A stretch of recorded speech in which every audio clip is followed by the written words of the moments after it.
Americans' health care. And the president and the vice president taking to the road, sort of a road tour to go out there and sell their health care pitch, and going across different states yesterday. But they're getting some pushback. The reason that they're doing this is because they are getting some big pushback, not just from Democrats, but from Republicans. And they were in Kentucky, where, of course, that's where Senator Rand Paul is, who's been quite critical of this new plan. And Sarah Palin is now another voice. She's back. She is back, and she is not a favor of this new plan going forward. Here's what she had an interview with Breitbart News, and here's what she said. She says, "Remember, this is government-controlled health care, the system that requires enrollment in an unaffordable, unsustainable, unwanted, unconstitutional continuation of government-run medicine. And even in this new quasi-reform proposal, there is still an aspect of socialism." That's the whole premise here. We have a lot of viewers that love Sarah Palin, and when she says moves the needle on this, and so she's standing up for it, saying we wanted a repeal and replacement of the law. This is still government-controlled health care. It's such an interesting mixture of dynamics, because you've got Mike Pence, a avowed conservative, going to Kentucky. It's clearly a signal to someone like Rand Paul, who's a conservative and hasn't necessarily liked this plan. Now you have Sarah Palin, who's calling it some sort of aspect of socialism. But of course, Mike Pence and Mick Mulvaney and all these guys in the administration, they don't want socialism. They want something that actually repeals and replaces Obamacare. It's going to be really interesting to see how the next couple of days and weeks, whether or not the conservatives can be brought into the tent. Yeah. What tweaks can be made? What kind of, the bowling meeting that's going to happen on Tuesday with the Freedom Caucus, are they able to incorporate some of these ideas? And how powerful is the political primary aspect of it? I mean, I don't know. You don't want to get to a point, it's huge, right? I mean, these guys wanting to run for office, they're getting calls from their own district, from people saying, I don't want to lose my health care, and you're going to be out of a job if I lose my health care. And like the guy we saw in the open, hey, you said you were going to rip Obamacare out root and branch, to quote Mitch McConnell, and now you're giving me something that doesn't feel like that? That's not what I voted for. Yeah, but you know That's not what I pushed for. Healthcare is such a complicated, but also such a personal thing. And a lot of people's lives have been ruined because of Obamacare. They've lost their jobs over this. Their health has been really hurt because of Obamacare. Sure. And so I understand why a lot of people are up in arms, but also a real concern that if you can't get Obamacare replaced and repealed under this administration with a House controlled and a Senate controlled by Republicans, it's probably never going to happen. Well, we've also heard from Dr. Mark Siegel on our show, who said, but then you also have people who have health care for the very first time and who are worried about losing it again, and they waited their whole life to get it, and now they're going to be having. So where's the middle ground? That's the problem. How do you come together on this? Maybe you bring in Mitt Romney. Remember, he's out there looking for a way. Obamacare came out of Mitt Romney's plan in Massachusetts. What would Sarah Palin say to that? Romneycare. Yeah. No, to your point, though, that's exactly what Paul Ryan said the other day. If we're ever going to have a moment, it's right now. And but when I hear Sarah Palin use a word like socialism, I mean, socialized medicine is the VA. We've seen what happens with the VA. That's what the left really wants, is single-payer, government-run health care. That's clearly not what Republicans want. So if they can coalesce around something that keeps some of the aspects that people are going to like, as you mentioned, Clayton, but really inserts free market principles, then I think there's a lot of good stuff in this new plan, by the way. Most importantly, competition. Bringing the prices down. I mean, bringing the quality up and bringing those prices down to cross over state lines. That's a huge part of this. So we do want to know from you guys as well. What do you think? Do you like this plan? Do you think changes need to be made? We're going to be talking about this all morning long with some great guests. So let us know what you think. But we do have some other headlines we want to bring you this morning. Starting with this, breaking overnight, a Cincinnati police officer is shot. Investigators say 2 officers were responding to a domestic violence call just after midnight when the suspect opened fire, hitting one of the officers. The cops hitting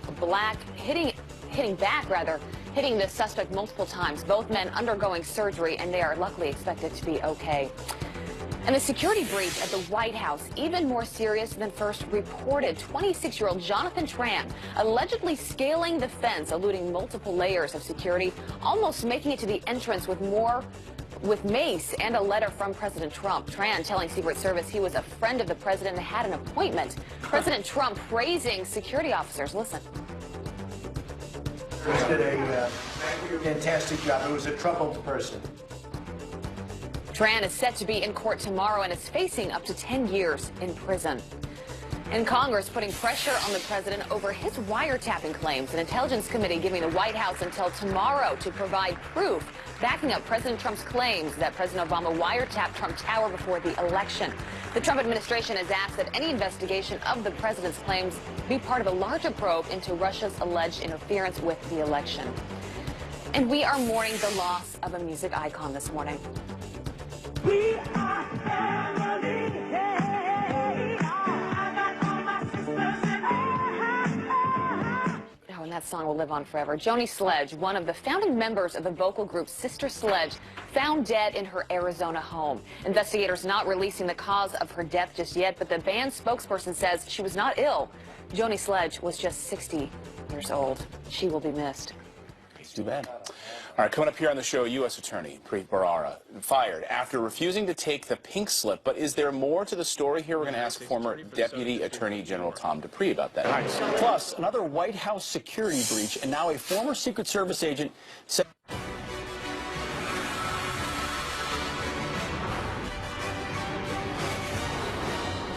Welcome back. Well, Obama-era U.S. Attorney Preet Bharara standing up to the Trump administration, refusing to resign. Now he says he has been handed the pink slip. But isn't the DOJ shakeup all part of the normal transition? Joining us now to weigh in is former Deputy Assistant Attorney General Tom Dupree. Tom, thanks for joining us this morning. Good morning. So break this down for us a little bit. Is there anything out of the ordinary here except for the fact that he's refusing to step down?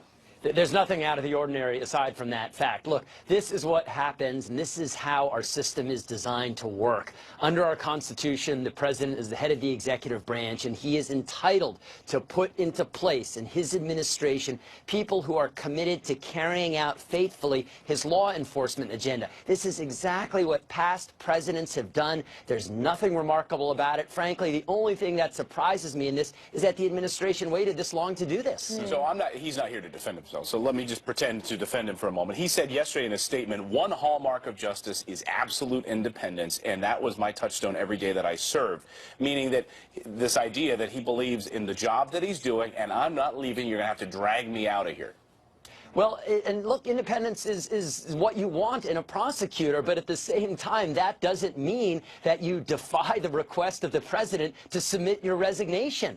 Our system works in the following way. The prosecutors serve at the pleasure of the president, and if the president says, I need to ask for your resignation, the honorable thing to do at that point is to turn in your resignation. Look, I was a political appointee under President Bush. I resigned effective Inauguration Day when President Obama came into office. I didn't force him to fire me. Yeah. So was Jeff Sessions, by the way, who was U.S. Attorney in Alabama under President Clinton at the time. He was asked to resign as well. What are there, 46 of them that were asked to resign this go-round? Seems like Preet Bharara is the only one that is coming out publicly saying he was fired.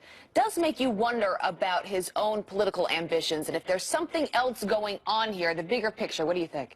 Yeah, you know, it's unfortunate because, as you said, you know, Preet has had a very honorable service as the top federal prosecutor in New York. He's got a great reputation in law enforcement communities, and you hate to see his tenure end on this note. I don't want to speculate as to what his personal motives might have been, but I will say this. There's no question that people are already taking this and trying to spin it in a way to say that, oh, this is part of a political purge by the administration, when, in fact, nothing could be further from the truth. Sure. This is the way our Constitution is designed to operate. As you pointed out, half of these U.S. attorneys resigned the minute President Trump won. The other half were asked for the resignation. There's a small detail in here. Apparently, the president tried to call Preet the day of or before from his assistant, and he refused to take the phone calls. There's a reason why he would do that?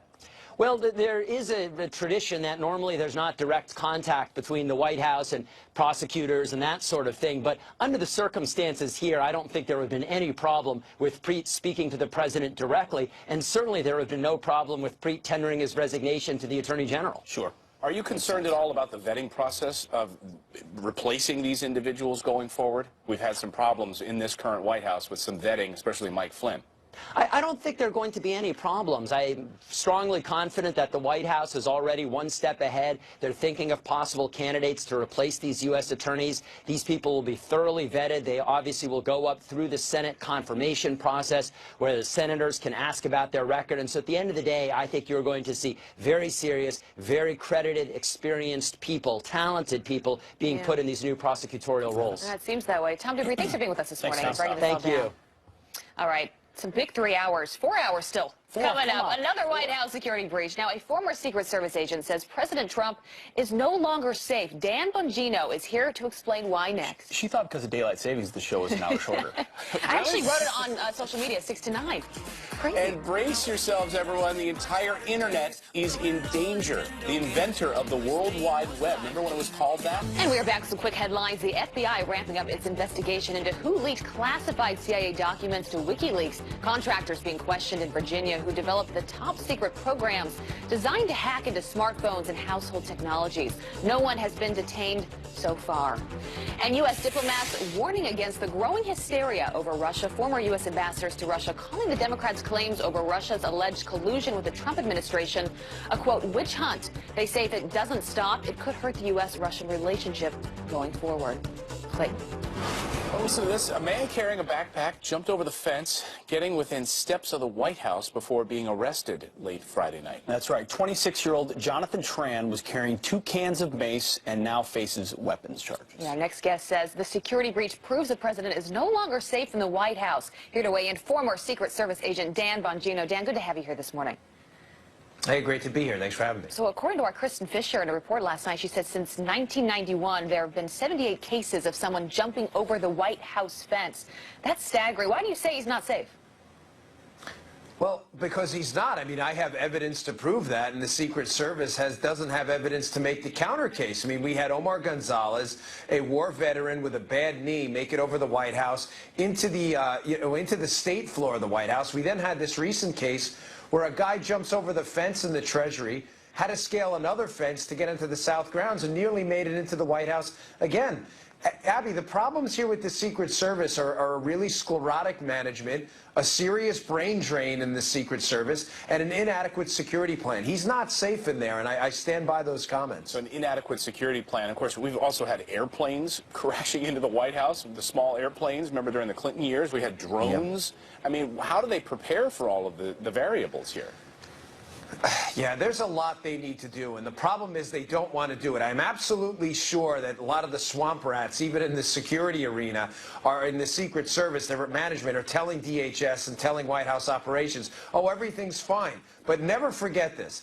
An uneventful failure is not a success. And what happened yesterday was an uneventful failure. It was a clear failure of the security plan that thankfully was uneventful. There were no serious weapons, explosives, or firearms. But this was a huge, disastrous failure. What bothers me about this whole thing is Secret Service management on the 8th floor of headquarters knows exactly what needs to be done at the White House. And either they don't have the guts or the courage or the political will to go and do it. They need double fencing, they need more personnel, more special weapons teams operators, and they just don't want to do it. It's mind-boggling. How much of it is that they don't want to turn the White House into a fortress? They want it to appear accessible. They want, visibly you don't want it to look like a war zone. Can you do both?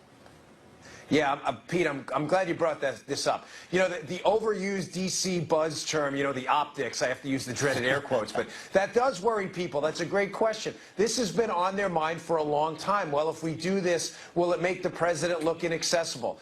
Guys, listen, I'm a libertarian at heart. I understand that. But the White House is open for tours. Anybody can go through their congressman and request one. The president brings people in the White House all the time. He had minors in there for that coal bill the other day. The fact that you're going to have a couple of extra people in BDUs, battle dress uniforms, the military type uniforms on the North and South grounds is not going to make it look like an armed camp. Everybody understands there's security at the White House. These are absurd concerns that they worry about. Well, they are raising the fence, I believe, from 6 feet now to 11 feet. So it'll be interesting to see if that makes